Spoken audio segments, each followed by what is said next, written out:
کے دروازے پہ آ گیا ہے۔ تو اس لیے قیامت سے قبل توبہ کا دروازہ کھلا ہوا ہے، لیکن 40 سال قبل توبہ کا دروازہ بند ہوگا، سورج مغرب سے طلوع ہوگا۔ پھر کوئی توبہ کرنا چاہے گا بھی، بلکہ ہر کوئی توبہ کرنا چاہے گا، لیکن پھر توبہ جو ہے وہ قبول نہیں ہوگی۔ اسی طرح اور بہت سارے واقعات قیامت سے قبل جو ہیں وہ ظاہر ہوں گے، جن کی نشاندہی حضور نبی رحمت صلی اللہ علیہ وسلم نے فرمائی ہے۔ حضرت حذیفہ بن اسید انصاری رضی اللہ تعالی عنہ فرماتے ہیں کہ حضور تشریف لائے اور ہم کسی امر میں بات کر رہے تھے، تو حضور علیہ السلام نے ارشاد فرمایا کہ تم کس چیز کا تذکرہ کر رہے ہو؟ تو ہم نے عرض کی حضور ہم قیامت کے بارے میں ذکر کر رہے ہیں۔ تو حضور علیہ السلام نے ارشاد فرمایا کہ قیامت اتنی دیر تک قائم نہیں ہوگی جب تک یہ نشانیاں پوری نہ ہو لیں۔ ان میں سے ایک حضور نے دھوئیں کا ذکر فرمایا، دوسرا دجال کا تذکرہ کیا، تیسرا دابت الارض یعنی یاجوج اور ماجوج کا تذکرہ کیا کہ وہ نکلیں گے، اس طرح سورج کا مغرب سے نکلنا اس کا ذکر کیا، حضرت عیسیٰ علیہ السلام کے نزول کا ذکر کیا۔ اسی طرح حضور علیہ السلام نے زمین کا 3 جگہوں سے بیٹھ جانے کا ذکر کیا، ایک مشرق میں، ایک مغرب میں اور ایک جزیرہ عرب میں، زمین دھنس جائے گی نیچے، اس کا ذکر کیا۔ اور یمن کی جانب سے ایک آگ نکلے گی جو لوگوں کو دھکیل کر کے شام کے میدان میں لے آئے گی، اس کا تذکرہ کیا۔ فرمایا جب تک یہ نشانیاں پوری نہیں ہو جاتی اتنی دیر تک قیامت قائم نہیں ہوگی۔ تو یہ قیامت کے آنے سے قبل جو ہیں وہ نشانیاں ہیں جو ظاہر ہوں گی۔ اس کے علاوہ قیامت آنے سے کچھ اس سے بھی پہلے نشانیوں کا ظہور ہوگا، جس کا ذکر حضور نبی رحمت صلی اللہ علیہ وسلم نے ارشاد فرمایا۔ حدیث جبریل اس پہ بہت معروف ہے، جس کو حضرت عمر بن خطاب رضی اللہ تعالیٰ عنہ روایت کرتے ہیں۔ آقا کریم علیہ السلام کی خدمت میں کہتے ہیں ہم حاضر تھے کہ ایک شخص آیا کہ جس کے سیاہ کالے بال تھے اور سفید رنگ کا اس نے لباس پہنا ہوا تھا، اہل مدینہ سے وہ تھا نہیں، اور اس کے چہرے پر، لباس پر، بشرے پر آثار سفر بھی ظاہر نہیں تھے۔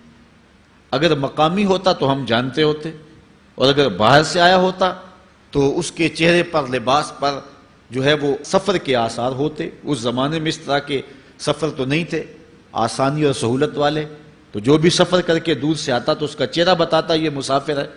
تو کہا مسافر لگتا نہیں تھا اور اہل مدینہ سے تھا نہیں۔ ہم پریشان تھے کہ یہ کون ہے، لیکن وہ آیا اور حضور علیہ السلام کی خدمت میں اپنے زانو بچھا کر کے بیٹھ گیا۔ فَأَسْنَدَ رُكْبَتَيْهِ إِلَىٰ رُكْبَتَيْهِ، اپنے دونوں گھٹنے اس نے حضور علیہ السلام کے گھٹنوں سے جوڑے اور حضور کی خدمت میں یوں ادب سے بیٹھ گیا۔ پھر اس نے حضور علیہ السلام سے اسلام کے بارے میں پوچھا، حضور علیہ السلام نے جواب دیا۔ پھر اس نے کہا بالکل آپ نے سچ فرمایا ہے۔ ہم حیران ہوئے، خود ہی سوال کرتا ہے اور خود ہی تصدیق کرتا ہے۔ پھر اس نے حضور سے ایمان کے بارے میں پوچھا، حضور نے کچھ ارشاد فرمایا ایمان یہ ہے، تو اس نے کہا بالکل صدقتا، آپ نے سچ کہا ہے۔ تو ہم پھر حیران ہوئے کہ خود ہی یہ سوال پوچھ رہا ہے اور خود ہی اس کی تائید کر رہا ہے۔ پھر اس نے احسان کے بارے میں پوچھا، تو حضور علیہ السلام نے اس کو جواب دیا کہ احسان یہ ہے کہ اللہ کی عبادت اس طرح کرے کہ تو اسے دیکھ رہا ہے، اور اگر یہ کیفیت نہیں ہے تو کم از کم یہ کیفیت پیدا کر لے کہ وہ تجھے دیکھ رہا ہے۔ اس نے کہا آپ نے سچ کہا۔ پھر اس کے بعد اس نے کہا مجھے اب قیامت کے بارے میں بتائیں۔ حضور علیہ السلام نے فرمایا جو ہے وہ مسئول سائل سے عالم نہیں ہے۔ تو اس نے کہا اچھا پھر مجھے قیامت کی کچھ نشانیاں بیان فرما دیں۔ تو حضور علیہ السلام نے اس شخص کو جو نشانیاں بیان فرمائیں وہ یہ تھی کہ لونڈی اپنی مالکہ کو جنم دے گی، بکریاں چرانے والے، اونٹ چرانے والے، ننگے پاؤں والے اور ننگے بدن والے تم دیکھو گے کہ عمارتیں بنانے میں ایک دوسرے سے آگے بڑھنے کی کوشش کریں گے۔ بہرحال تھوڑی دیر تک وہ حضور کی خدمت میں بیٹھا رہا۔ اس کے بعد جب چلا گیا تو تھوڑی دیر گزری تو حضور نے فرمایا عمر جانتے ہو یہ شخص کون تھا؟ عرض کی اللہ و رسولہ عالم، اللہ اور اس کا رسول جانتا ہے۔ فرمایا یہ جبریل امین تھا جو تمہیں تمہارا دین سکھانے کے لیے آیا تھا۔ تو حضرت جبریل امین نے آ کر کے حضور سے جو 4 سوالات کیے ان میں سے ایک سوال یہ تھا قیامت کب آئے گی اور قیامت کی نشانیاں کیا ہیں؟ تو حضور نے یہ نشانیاں بیان فرمائیں کہ لونڈی اپنی مالکہ کو جنم دے گی، اور یہ نشانی اب ہمارے سامنے ہے کہ آج اولادیں اپنے جو ہے وہ ماں باپ کی آقا بنی ہوئی ہیں، بیٹی آج ماں کی حکمران بنی ہوئی ہے۔ یہ دور جس کی نشاندہی کی وہ بالکل آج ہمارے سامنے ہے۔ حضرت ابو ہریرہ رضی اللہ تعالیٰ عنہ سے ایک روایت ہے جس کو نبی رحمت صلی اللہ علیہ وآلہ وسلم سے وہ بیان کرتے ہیں، بینما النبی صلی اللہ علیہ وسلم یحدث اذ جاء اعرابی فقال متی الساعہ۔ حضرت ابو ہریرہ فرماتے ہیں کہ ہم حضور کی خدمت میں بیٹھے ہوئے تھے، ایک شخص حاضر ہوا، اس نے حضور سے کہا کہ حضور قیامت کب آئے گی؟ یہ سوال کیا، متی الساعہ، قیامت کب آئے گی؟ آقا کریم علیہ السلام نے اس کو جواب دیا، اذا ضیعت الامانہ فانتظر الساعہ، جب امانت کو ضائع کر دیا گیا تو سمجھ لے قیامت آ گئی۔ جب امانت کو ضائع کر دیا جائے گا تو سمجھ لے قیامت آ گئی ہے۔ قال کیف اضاعتها، عرض کی حضور امانت کو ضائع کرنا کیا مفہوم رکھتا ہے، اس کا مطلب کیا ہے؟ تشریح پوچھی حضور سے، تو حضور علیہ السلام نے جو جواب دیا وہ سماعت کیجئے۔ قال اذا وسد الامر الى غیر اہلہ فانتظر الساعہ، فرمایا جب معاملات نااہل لوگوں کے سپرد کر دیے جائیں تو سمجھ لے کہ قیامت آ گئی۔ جب مسندوں کے اوپر مسندوں کے حقدار نہیں ہوں گے، جب زاغوں کے تصرف میں عقابوں کا نشیمن آ جائے گا، جب تخت و تاج کے مالک غدار، بے دین اور نااہل لوگ ہوں گے، جب تخت و تاج کی حکمرانی اور مسلح و امامت کے مسند کے اوپر بیٹھنے والے بھی نااہل ہوں گے، تو پھر سمجھ لینا کہ قیامت جو ہے وہ ظاہر ہو رہی ہے، اور قیامت کا پھر انتظار کرنا۔ آج جس زمانے سے ہم گزر رہے ہیں، ہم ذرا نظر اٹھا کر کے دیکھیں تو جس بھی منصب پر ہم کسی شخص کو دیکھتے ہیں، الا ماشاءاللہ کثیر تعداد یہی ہے کہ نااہل لوگ جو ہیں وہ عالی مرتبت مناصب کے اوپر بیٹھے ہوئے ہیں، جو کہ ان کے حقوق کو اور ان کے انتظام کو بھی نہیں جانتے ہیں، جو اس مسند کے تقاضوں سے بھی آگاہ نہیں ہیں، وہ بھی اس مسند کے اوپر بیٹھے ہوئے ہیں۔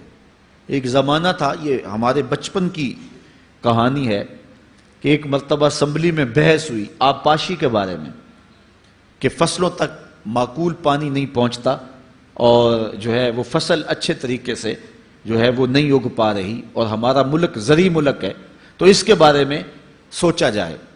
تو بہرحال اس پہ جب بحث شروع ہوئی تو ایک رکن اسمبلی اٹھا، اس نے کہا کہ پہلی بات تو یہ ہے کہ فصلوں تک پانی پہنچتا ہی نہیں ہے، اور دوسری بات یہ ہے جو پہنچتا بھی ہے وہ بھی راستے میں جو بجلی والے ہیں وہ بجلی نکال لیتے ہیں، اب وہ بجلی نکل چکی ہوتی ہے پانی سے، اب وہ خالی پانی جو ہے وہ فصلوں کو کیا کرے گا؟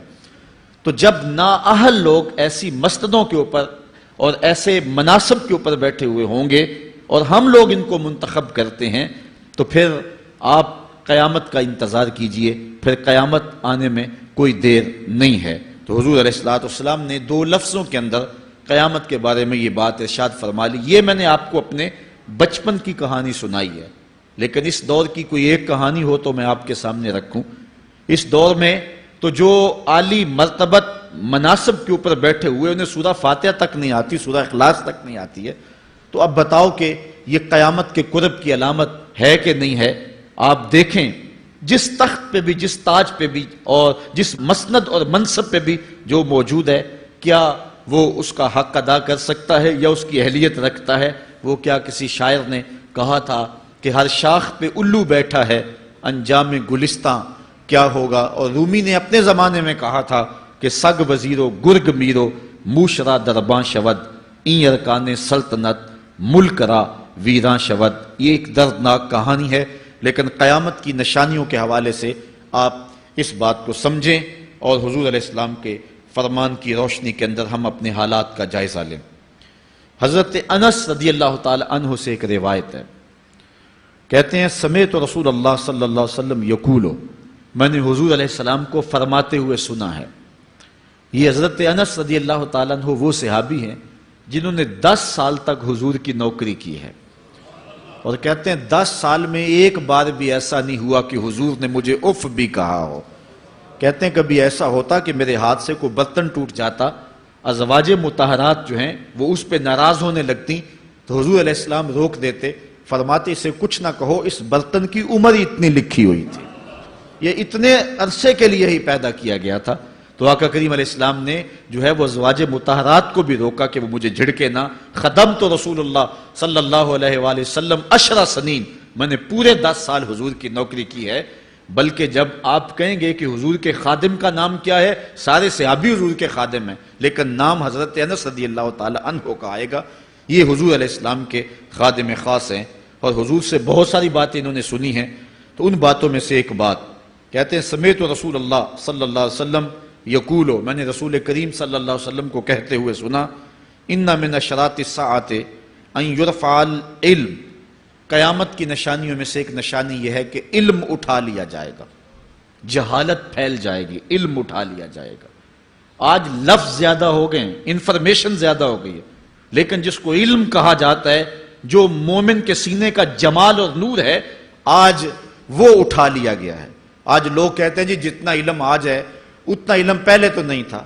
آج کوئی غزالی دکھاؤ، کوئی رازی دکھاؤ، کوئی رومی دکھاؤ، کوئی احمد بن حنبل جیسا شخص دکھاؤ، کوئی محمد بن حسن شیبانی جیسا شخص دکھاؤ، کوئی امام ابو حنیفہ کے نالین کی خاک جیسا شخص بھی دکھاؤ، تو یہ ایک غلط بات ہے کہ جی پہلے زمانے میں اتنا علم نہیں ہوتا تھا، اب علم بہت زیادہ ہو گیا، جی علم بہت زیادہ پھیل گیا۔ علم نہیں پھیلا ہے، یہ چند معلومات ہیں، انفارمیشن کا دور ہے، اور خبریں ہیں۔ جو علم ہے، جو کہ مومن کے سینے کا جمال ہے اور باطن کا نور ہے، جو زندگی کی راہوں کو اجالتا ہے اور زمانے کو مالک کی دہلیز کے قریب کرتا ہے اور انسان کو انسانیت سکھاتا ہے، وہ علم جو ہے وہ اٹھتا چلا جا رہا ہے۔ اور حضور سے پوچھا گیا کہ حضور علم سینوں سے اچک لیا جائے گا، سینوں سے کھینچ لیا جائے گا؟ فرمایا نہیں، علماء اٹھا لیے جائیں گے۔ جب علماء فوت ہو جائیں گے تو ان کی جگہ اس درجے کے لوگ نہیں آئیں گے، پھر زوال پذیر سلسلے ہوتے چلے جائیں گے، علم اٹھا لیا جائے گا۔ جب سینے علم سے خالی ہو جائیں گے تو پھر قیامت آ جائے گی۔ اس لیے حضور علیہ السلام کا فرمان ہے، کائنات کی ہر شے علماء کی زندگی کی دعائیں مانگتی ہے، حتی الحیتان فی البحر، یہاں تک کہ سمندروں اور دریاؤں کے اندر مچھلیاں بھی علماء کی زندگی کی دعائیں مانگتی ہیں۔ انہیں پتا ہے علماء ہیں تو کائنات معرض وجود میں آئی تو موجود رہے گی، اگر علماء نہیں ہوں گے تو کائنات جو ہے وہ بالکل قیامت کا شکار ہو جائے گی۔ تو پہلی چیز حضور نے ارشاد فرمایا، ان یرفع العلم، علم اٹھا لیا جائے گا، ویکثر الجہل، اور جہالت عام ہو جائے گی۔ علم کی جگہ جو ہے وہ جہالت عام ہو جائے گی۔ آج علماء نہیں رہے ہیں، آج ہم جو ہے وہ انحصار کرنے لگے ہیں چند ٹیلی ویژن چینلوں پہ، اور اس کا نتیجہ کیا ہے کہ مختلف چینلز کے اوپر بیٹھے بہت سارے لوگ گمراہی پھیلا رہے ہیں۔ یہ ایک الگ داستان ہے، ایک الگ کہانی ہے کہ کس طرح سے علم کا گلا گھونٹا جا رہا ہے اور کس طرح جو ہے وہ لوگوں کو گمراہ کیا جا رہا ہے۔ یہ جہالت کی کثرت ہے۔ اور تیسری بات جو حضور نے ارشاد فرمائی، وَيَكْسُرَ الزِّنَا، زنا عام ہو جائے گا۔ نظر کا زنا یہ تو اس زمانے کے اندر برا رہا ہی نہیں ہے، لوگ اس میں کوئی آر ہی نہیں سمجھتے۔ کسی کی بہن اور بیٹی کو دیکھنا اور اپنی آنکھوں کو شہوات سے بھرنا، یہ بندہ محسوس ہی نہیں کرتا ہے۔ حضور علیہ السلام نے ارشاد فرمایا، من زنا زنیا بہی ولو بہی تان دارہی، جس نے زنا کیا یہ عمل اس کے گھر بھی لوٹے گا، اگرچہ وہ اپنی دیواریں اونچی اونچی کیوں نہیں کر لیتا۔ اگر آج کوئی کسی کی بہن بیٹی پر اپنی نظروں کو غلیظ کرتا ہے تو وہ یہ کیسے کہہ سکتا ہے کہ میری بہن اور میری بیٹی کسی کی گندی نظروں کا شکار نہیں ہوگی؟ یہ مقافات عمل ہیں۔ گندم از گندم بروید جو سے جو، از مقافات عمل غافل مشو۔ اس لیے بدکاری پھیل جائے گی، نظر کی بدکاری اور ہر طرح کی بدکاری، اور یہ اتنا برا اور کبھی کام ہے کہ اللہ تعالیٰ جل شانہ نے قرآن مجید میں اسے کھلی بے حیائی قرار دیا ہے۔ آج میڈیا کے ذریعے، آج انٹرنیٹ کے ذریعے، اور یہ جو موبائل پیکج کی مصیبت نکلی ہے، اس سے معاشرے کا امن خراب ہو گیا اور معاشرے کے اندر حیا کا جوہر جو ہے وہ لوٹ لیا گیا ہے۔ اپنی نسلوں کی حفاظت کریں، ان کے ہاتھوں سے جو ہے وہ ناول چھینیں، اور ان کے ہاتھوں سے جو ہے وہ اس طرح کی مخرب اخلاق سیڈیز چھین لیں اور ان کے ہاتھوں میں اللہ کا قرآن دیں اور رسول کریم علیہ السلام کی احادیث تھمائیں اور ان کو راہ حق کا مسافر بنائیں. یہ ذمہ داری ہے والدین کی. کل قیامت کے دن ایک عورت 4 مردوں کو جہنم میں لے جائے گی. عرض کیا گیا وہ کیسے؟ فرمایا ایک عورت کو حکم ہوگا جہنم کا تو وہ عرض کرے گی مالک میرے باپ کو بلایا جائے. باپ کو بلایا جائے گا, یا اللہ یہ میرا باپ ہے, میں اس کی بیٹی, میری تربیت کا جوہر اس کے ہاتھ میں تھا, آج جن بدکاریوں اور گناہوں کے سبب جہنم میں جا رہی ہوں اس کا ذمہ دار یہ ہے. وہ باپ جس نے اپنے بیٹی کو سب کچھ دیا, اپنی اولاد کی تعلیم کے لیے اپنے پلاٹ بیچ دیے, جائیدادیں فروخت کر دیں, نہیں دیا تو دین نہیں دیا. کل قیامت کے دن وہ اللہ کے حضور کیا جواب دے گا؟ ارشاد ہوگا اسے بھی پکڑو, اس کے باپ کو بھی پکڑو اور جہنم میں لے جاؤ. عرض کرے گی نہیں مالک میرے بھائی کو بلایا جائے. بھائی کو بلایا جائے گا, مالک یہ میرا بھائی ہے, میں اس کی غیرت تھی, میں جن راہوں پہ چل کر کے تیرے عتاب اور تیرے قہر و غضب کی حقدار بنی اس کا ذمہ دار یہ ہے. اگر یہ مجھے روکتا, اپنی آبرو کی حفاظت کرتا, اپنی ناموس کا پہرا دیتا تو میں ان راستوں کی مسافر کیسے بنتی؟ میری خرابی کا ذمہ دار یہ ہے. اب وہ بھائی کیا جواب دے گا جو چوکوں اور موڑوں پہ کھڑا ہو کے آنے اور جانے والی بہنوں اور بیٹیوں کو دیکھتا ہے اور یہ سمجھتا ہے کہ میری بہنیں اور میری بیٹیاں گھر میں محفوظ ہیں؟ وہ قیامت کے دن کیا جواب دے گا؟ ارشاد ہوگا اسے بھی پکڑو, اس کے باپ کو بھی پکڑو, بھائی کو بھی پکڑو, جہنم میں لے جاؤ. عرض کرے گی نہیں مالک میرے شوہر کو بھی بلایا جائے. بلایا جائے گا, مالک یہ میرا شوہر ہے اور میں اس کی بیوی, میری تربیت کا جوہر ماں باپ کے بعد اس کے ہاتھ میں تھا اور اس کے پاس طلاق کی دھمکی ایسی چیز تھی, مجھے جو چاہتا منواتا اور جس انداز میں ڈھالنا چاہتا مجھے ڈھال لیتا, لیکن اس نے مجھے کبھی راہ حق کی طرف نہیں بلایا تھا. وہ شوہر کیا جواب دے گا جو خود اپنے دوستوں کو چائے پہ بلا کے اور اپنی بیوی کو سامنے برہنہ منہ بٹھا کے بعد میں اس کے حسن کی داد مانگتا ہو, بتاؤ بھابی کیسی ہے؟ تو وہ کیا جواب دے گا قیامت کے دن؟ ارشاد ہوگا اس کو بھی پکڑو, اس کے باپ کو بھی, اس کے شوہر کو بھی اور اس کے بھائی کو بھی جہنم میں لے جاؤ. عرض کرے گی نہیں مالک میرے بیٹے کو بھی بلایا جائے. بیٹے کو بلایا جائے گا, مالک یہ میرا بیٹا ہے, میں اس کی ماں ہوں, میرے سینے میں اس کے لیے تڑپتی ہوئی ممتا تو نے رکھی تھی, یہ روٹھ جاتا تو زندگی اجاڑ ہو جاتی. جو بھی چاہتا ضد کر کے منوا لیتا, مجھے کسی کے گھر کے برتن بھی مانجنے پڑے تو میں نے اس سے بھی گریز نہیں کیا, اس کی ہر فرمائش کو پورا کیا, اپنا زیور بیچ کے اس کی تعلیم مکمل کروائی. اگر یہ ضد کرتا کہ امی آپ نماز نہیں پڑھتی, میں آپ کے ہاتھ کا کھانا نہیں کھاؤں گا, امی آپ یہ عمل کیوں کرتی ہیں, یہ شریعت میں جائز نہیں ہے, تو میں جو ہے وہ کھانا نہیں کھاؤں گا, تو کیا میری ممتا مجبور نہ ہو جاتی؟ اس نے ساری زندگی کیا مجھے اس کے بارے میں کوئی کہا تھا, نیکی کی طرف بلایا تھا, بدی سے روکا تھا؟ جس بیٹے نے اپنی ماں سے ہر ضد پوری کروائی ہو تو اس نے صرف دین کے بارے میں کوئی ضد نہیں کی ہے, تو وہ کل قیامت کے دن کیا جواب ہوگا؟ ارشاد ہوگا اسے بھی پکڑو, اس کے باپ کو بھی پکڑو, اس کے خاوند کو بھی پکڑو, بھائی کو بھی پکڑو, بیٹے کو بھی پکڑو اور 5 کو گھسیٹ کے جہنم میں لے جاؤ. فرمایا ایک عورت 4 مردوں کو قیامت کے دن جہنم میں لے جائے گی.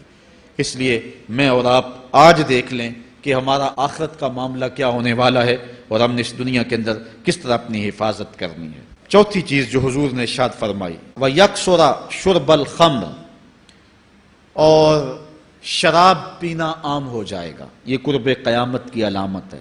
آج ہماری ایلیٹ کلاس میں اور ہمارے آیان حکومت, آیان سلطنت اور سیاستدانوں اور جو ہے وہ عالی نسب خاندان جو شمار کیے جاتے ہیں, ان میں شراب پانی کی طرح سمجھی جاتی ہے. اور آج ہمارے ملک کے اندر جو ہے وہ کتنے شراب خانے موجود ہیں اور کتنے ٹنوں کے حساب سے جو ہے وہ بیرون ملک سے شراب درآمد کی جاتی ہے. یہ قرب قیامت کی نشانی ہے کہ شراب عام ہو جائے گی. ایک روایت میں آتا ہے شارب الخمر کعابد الوثن, شراب پینے والا بت پوجنے والے کی طرح ہے. کتنا سخت فرمایا گیا. اور کل قیامت کے دن سخت رسوا ہوگا جو دنیا کے اوپر شراب پیتا رہا ہوگا. اللہ تعالی ہم سب کو محفوظ فرمائے. وَيَكِلَّ الرِّجَالِ وَيَكْسُرُ النِّسَاءِ, اور ایک نشانی حضور نے یہ ارشاد فرمائی کہ مرد تھوڑے ہو جائیں گے اور عورتیں زیادہ ہو جائیں گی. ایک تو عورتوں کی افزائش زیادہ ہوگی اور دوسری بات مختلف ہنگاموں میں، حادثات میں اور جنگوں میں مرد قتل کر دیے جائیں گے اور عورتیں زیادہ ہو جائیں گی، یہاں تک کہ حضور نے فرمایا حتی یکونا ل50 امراتن القیم الواحد، یہاں تک کہ 50 عورتوں کا ایک مرد منتظم ہوگا۔ 50 عورتیں ہوں گی اور کمانے والا صرف ایک مرد ہوگا۔ یہ قرب قیامت کے حالات ہیں جو حضور نے بیان کیے۔ حالات اس طرف بڑھ رہے ہیں اور ایک وقت وہ آنے والا ہے کہ بالکل جو حضور نے فرمایا وہ چیزیں سامنے آئیں گی۔ حضرت ابو سعید خدری رضی اللہ تعالی عنہ سے ایک روایت سنیے۔ حضور نے ارشاد فرمایا مجھے قسم ہے اس رب کی جس کے قبضے میں میری جان ہے، اتنی دیر تک قیامت نہیں آئے گی، یہ وقت بھی آئے گا کہ جانور انسان سے باتیں کریں گے، انسان ان کی بولی سمجھے گا اور وہ ان سے باتیں کریں گے۔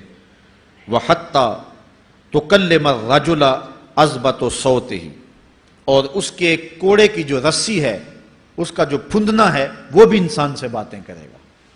وَالشِّرَاكُ نَالِهِ، اور اس کے جوتے کا تسمہ بھی اس سے بات کرے گا۔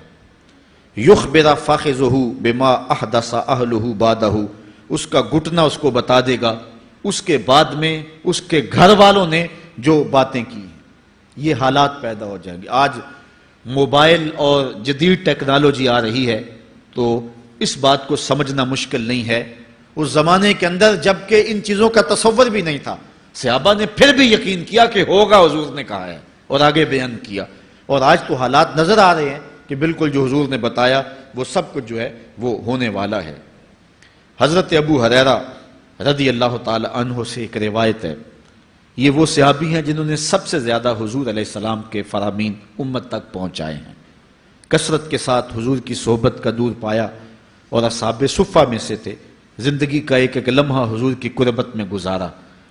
حضرت ابو ہریرہ رضی اللہ تعالیٰ عنہ فرماتے ہیں کہ رسول کریم صلی اللہ علیہ وسلم نے ارشاد فرمایا اذا اتخذ الفیء دیوالا، جب مال غنیمت کو، جب سرکاری خزانے کو اپنی ذاتی دولت سمجھا جائے گا، اس میں تصرف کیا جانے لگے گا، سرکاری خزانے میں لوگ جس طرح چاہیں گے تصرف کریں گے، ایک زمانہ آئے گا اور وہ دیکھ لو بالکل ہمارے سامنے ہے۔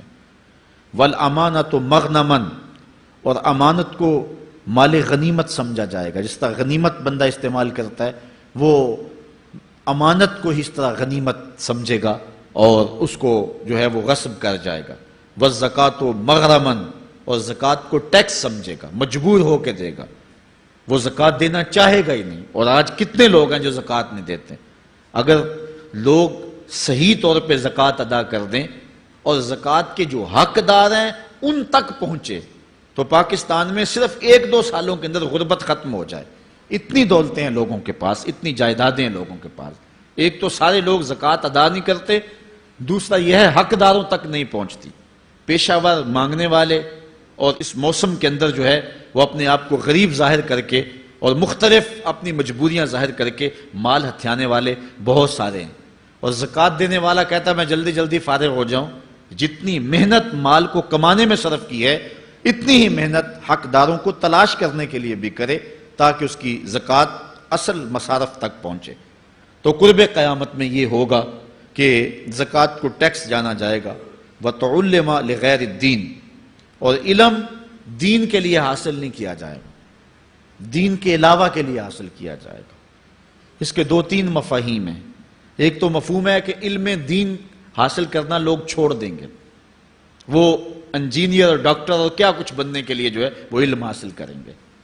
نام خدمت انسانی ہی ہے کہ میں یہ سب کچھ کر کے اپنے وطن کی خدمت کروں گا، انسانیت کی خدمت کروں گا، لیکن بعد میں جب مسندوں پہ بیٹھتے ہیں اور جو حال کرتے ہیں وہ کسی سے مخفی نہیں ہے۔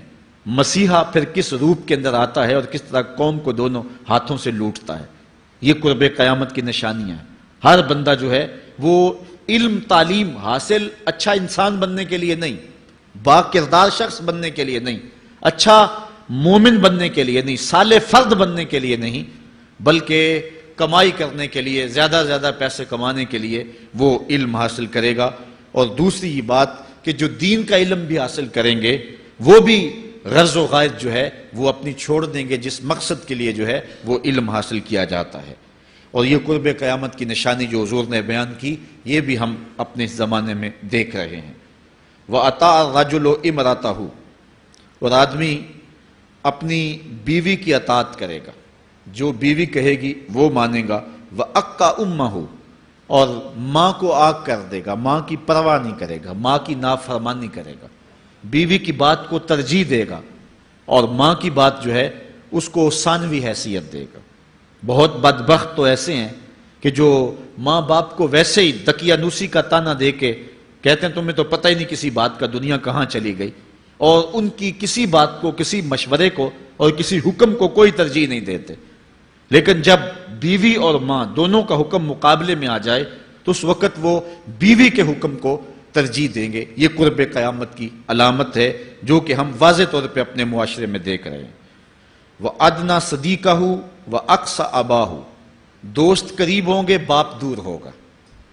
دوستوں کو قربت دی جائے گی، ان کے ساتھ بیٹھنا اٹھنا بھی ہوگا، کھانا پینا بھی ہوگا، گپ شپ بھی ہوگی۔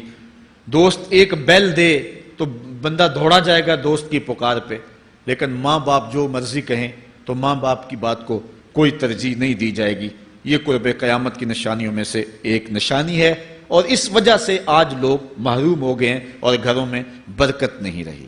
ماں باپ اگر کچھ کہیں، کوئی چیز لانے کے لیے بھی کہیں تو بچہ سو بہانے کرتا ہے اور دوست کی پکار پہ لبیک کہتا ہوا بھاگ اٹھتا ہے۔ وَظَهَرَتِ الْأَصْوَاتُ فِي الْمَسَاجِدِ، مسجدوں میں لڑائیاں ہوں گی، مسجدوں میں جو ہے وہ آوازیں بلند ہوں گی لڑائیوں کی، ایک دوسرے سے الجھاؤ پیدا ہو جائیں گے۔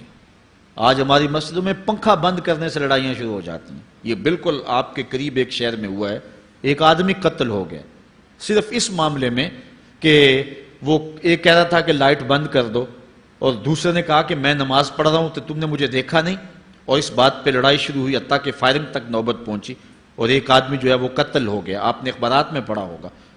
تو اس طرح مسجدوں کے اندر جو ہے وہ لڑائیاں شروع ہو جائیں گی۔ یہ قرب قیامت کی نشانی ہے۔ وَسَادَ الْقَبِيلَةِ فَاسِقُهُمْ، قبیلے کا سردار سب سے فاسق اور بدتر شخص ہوگا۔ خاندان کا، قبیلے کا، برادری کا وہی سربراہ ہوگا، وہی قائد ہوگا، وہی لیڈر ہوگا، وہی پنچ ہوگا جو جتنا بڑا غنڈہ اور جتنا بڑا بدماش ہے اس کو ہی جو ہے وہ سرپرستی جائے گی۔ شرافت نام کی چیز ہی باقی نہیں رہے گی۔ شرافت کے بل بوتے پہ آگے نہ کوئی سیاست میں آ سکے گا، نہ کوئی خاندان میں آگے آ سکے گا، بلکہ اب تو حال ہی ہوا کہ ہماری محافل اور آراس کے اندر بھی جو مہمان خصوصی رکھے جاتے ہیں وہ بھی اس اعتبار سے نہیں رکھے جاتے کہ متقی شخص تلاش کرو جس کو مسند صدارت پہ اٹھایا جائے، جس کو مہمان خصوصی رکھا جائے۔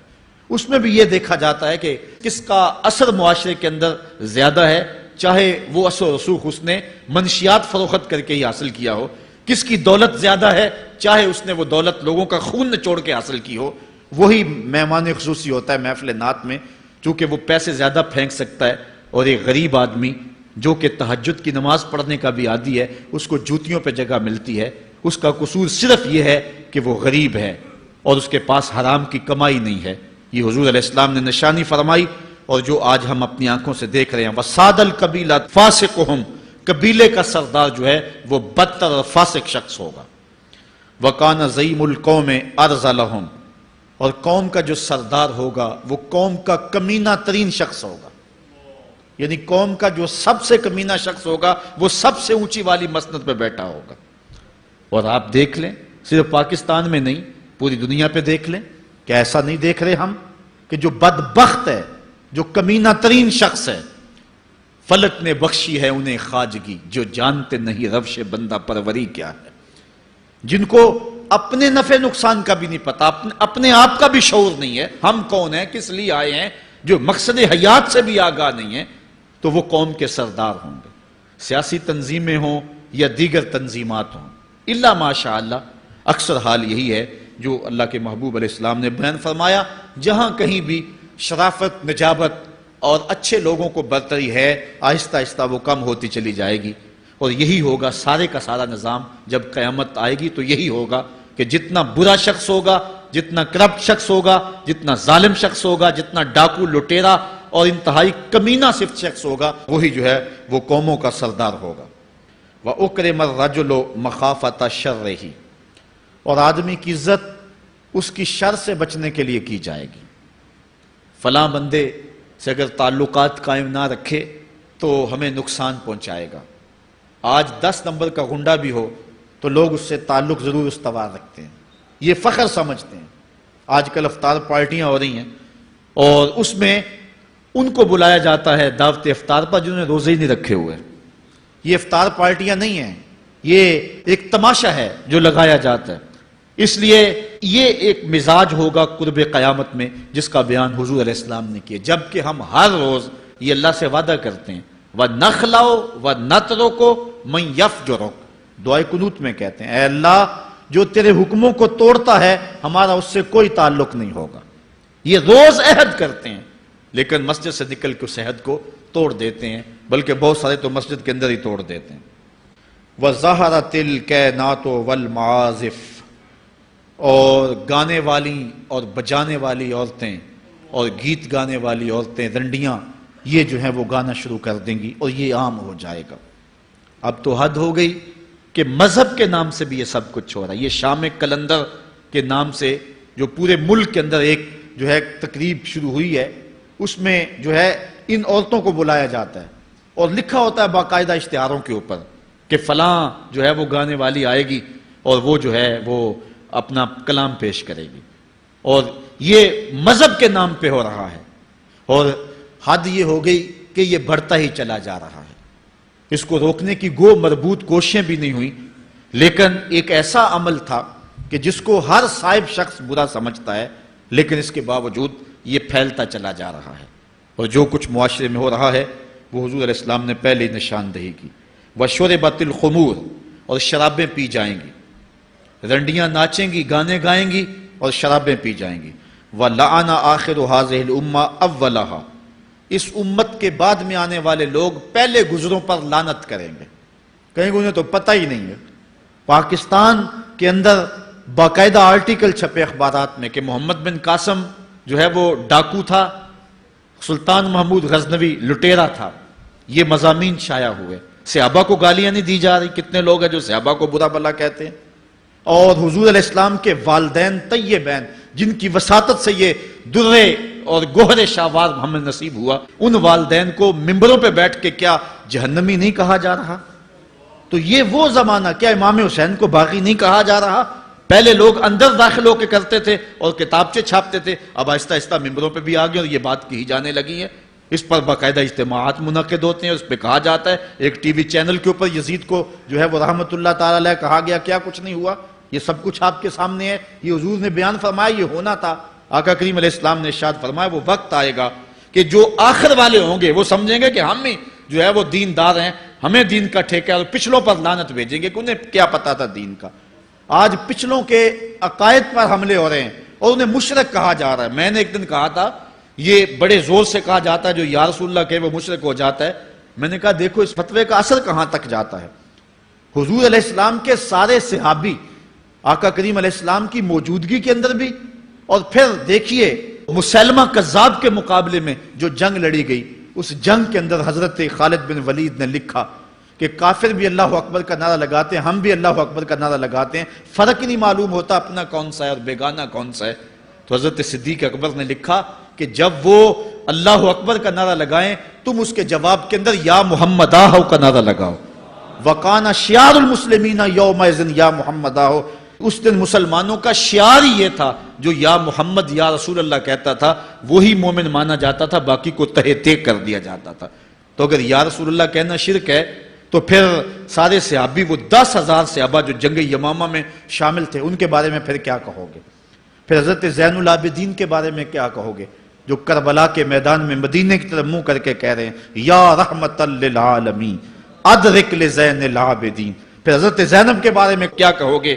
یا محمد آہو یا محمد آہو ھذا حسین مزمل بالدماء، جو کربلا میں کھڑا ہو کے کہہ رہی ہیں اے میرے نانا حضور، اے محمد عربی، آپ کے حسین کو دیکھو خون میں نہا گیا ہوا ہے۔ تو پھر کیا یہ فتویٰ تمہارا کہاں تک پہنچے گا؟ نہ صحابہ بچیں گے، نہ اہل بیت بچیں گے، اور نہ اولیاء امت بچیں گے، جنہوں نے کہا تھا یا رسول اللہ انظر حالنا، یا حبیب اللہ اسما قالنا. تو یہ قیامت کی نشانیاں ہیں کہ اگلے جو ہیں وہ پچھلوں پر لانتے بھیجیں گے، ان کو برا بلا کہیں گے، صحابہ کو گالیاں، اہل بیت کو گالیاں، نواسب میں کیا کچھ نہیں کیا ہے. اور آج بھی جو دنیا کے اوپر ناسبی ہیں وہ اہل بیت کے بارے میں کیا کیا زبان استعمال نہیں کرتے، حضور کے والدین کے بارے کیا کچھ نہیں کہا جاتا. تو یہ سب کچھ ہونے والا ہے جو حضور علیہ السلام نے بیان کیا، کچھ ہو رہا ہے اور کچھ تم دیکھو گے اپنی آنکھوں کے سامنے.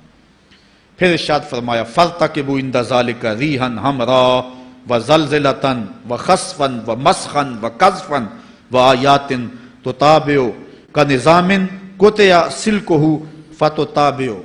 فرمایا کہ پھر جب یہ حالات ہوں گے اور یہ پوری طرح حالات معاشرے میں پیدا ہو جائیں گے تو پھر سرخ آندیاں آئیں گی، پھر انتظار کرنا سرخ آندیوں کا.